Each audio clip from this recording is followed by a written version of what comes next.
नमस्कार दोस्तों, आज के वीडियो में हम बात करेंगे स्कैल्पिंग की। दोस्तों होता क्या है कि जब मैं काफी लोगों से मिलता हूं और मैं उनसे पूछता हूं कि स्पेशली जब लोग सीखने आते हैं मेरे से, तो उनसे पूछते हैं कि मैं पूछता हूं कि आप किस तरह के ट्रेडर बनना चाहते हैं।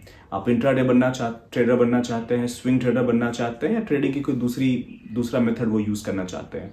तो ज्यादातर लोग बोलते हैं कि वो स्कैल्पर बनना चाहते हैं। क्यों? क्योंकि स्कैल्पर बनना बड़ा कूल टाइप का लगता है, बहुत ही इंट्रिगिंग लगता है। उनको लगता है कि मार्केट में एंट्री लेनी है और तुरंत प्रॉफिट लेकर एग्जिट कर जाना है। तो लोग स्कैल्पिंग की तरफ ज्यादा ध्यान देते हैं। दोस्तों, अगर आप ट्रेडिंग को फुल टाइम करियर लेना चाहते हैं तो आप उस तरह के ट्रेडिंग मेथड को यूज करेंगे जिसको यूज करने में आपको टेंशन ना होती हो। अगर आप स्कैल्पिंग करेंगे तो स्कैल्पिंग करने से होगा क्या कि आप एक दो दिन स्कैल्पिंग करके देखिए, आपको एक दो दिन ठीक लगेगा, लेकिन उसके बाद बहुत ज्यादा टेंशन होने लगेगी, क्योंकि जब लॉस होगा तो बड़े लॉसेज होने लगेंगे और आप इमोशनली उसको हैंडल नहीं कर पाएंगे। और स्कैल्पिंग कोई ऐसा काम नहीं है जो आप पूरी जिंदगी कर सके। एवरी नाउ एंड देन जब भी आपको मौका मिले तब आप स्कैल्पिंग कर सकते हैं, लेकिन scalping for bread and butter करना इम्पॉसिबल है। मैंने आज तक शायद ही किसी को देखा है जो स्कैल्पिंग करके जो है प्रॉफिटेबल ट्रेडर हो। आप ट्रेडिंग करते हैं, स्विंग ट्रेडिंग करते हैं या इंट्राडे ट्रेडिंग करते हैं, बीच में अगर स्कैल्पिंग का मौका अगर मिलता है तो आप उसको मिस नहीं करते। आप एक दूसरे ऑर्डर्स में या दूसरे किसी ब्रोकर के अकाउंट में आप स्कैल्पिंग कर लेते हैं, उसका अकाउंट आप अलग रखते हैं। लेकिन आप कहेंगे मैं प्योर स्कैल्पर बनना चाहता हूं, तो ये बहुत मुश्किल होता है। ट्रेडिंग के 3 फैक्टर्स होते हैं। पहला होता है रिस्क, रिवॉर्ड, और तीसरा होता है प्रोबेबिलिटी। तो अगर आप स्कैल्पिंग करते हैं तो वहां पे क्या होता है कि रिस्क रिवॉर्ड जो होता है वो सही नहीं होता है। उसमें होता है क्या है कि आप रिस्क बहुत ज्यादा लेते हैं और रिवॉर्ड छोटे में आप निकलते हैं, लेकिन वहां पे आप प्रोबेबिलिटी पे खेलते हैं।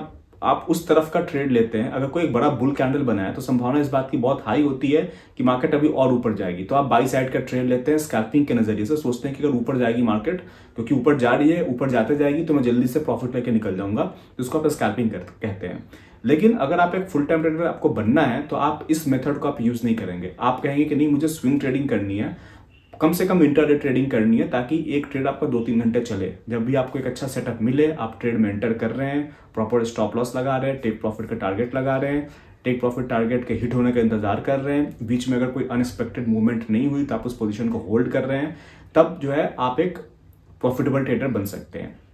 आप हमेशा वो काम कीजिए जो काम आप जिंदगी भर करना चाहते हैं। स्कैल्पिंग कोई ऐसा काम नहीं है जो आप पूरी जिंदगी कर सकते हैं। स्कैल्पिंग अगर आप 20 साल, 25 साल, 30 साल के हैं तो शायद आपको करने में अच्छा लगे, लेकिन आप खुद को स्कैल्पिंग करता हुआ 70 साल की एज में, 60 साल की एज में करता हुआ नहीं देखेंगे। तो फिर वो काम क्यों करना जो आप आगे कंटिन्यू नहीं करेंगे। ठीक है, तो आपको, अगर आप ट्रेडिंग के फील्ड में हैं तो आपको उस तरह की ट्रेडिंग करनी है जो आप हमेशा करें, जो आप 60 साल की उम्र में भी कर सकें। तो स्विंग ट्रेडिंग सबसे बढ़िया होती है। और जो आप जैसे फ्यूचर्स में अगर ट्रेड कर रहे हैं या ऑप्शन सेलिंग कर रहे हैं या ऑप्शन बाइंग भी कर रहे हैं, जिसमें आप पोजीशन को कैरी फॉरवर्ड करते हैं, तो उसको भी मैं स्विंग ट्रेडिंग ही कहता हूं। तो अगर आपको करियर बनाना है ट्रेडिंग में तो आप स्विंग ट्रेडिंग की तरफ, कम से कम इंट्राडे ट्रेडिंग की तरफ ध्यान दें। स्कैल्पिंग पे बहुत ज्यादा फोकस ना करें।